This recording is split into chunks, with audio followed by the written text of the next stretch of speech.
friends, welcome back to the new video. If you are the new viewer on my channel, so don't forget to subscribe my channel and like the video. So today's video title is how to on talkback in realme phone. So let us start our video. Firstly, you have to move up. You have to see here many app icon.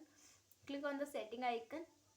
Then you have to see here many options. Scroll down and click on the additional setting option. Then you have to see many more options. Scroll down and you have to click on the firstly accessibility option. Now you have to see many more options. So scroll down and click on the talkback option. Talkback is already off, so you have to on talkback. Then click on the OK option. After that you have to see result. In this way talkback is on in your mobile phone like that. Double tap. Navigate. Pay. Apps used.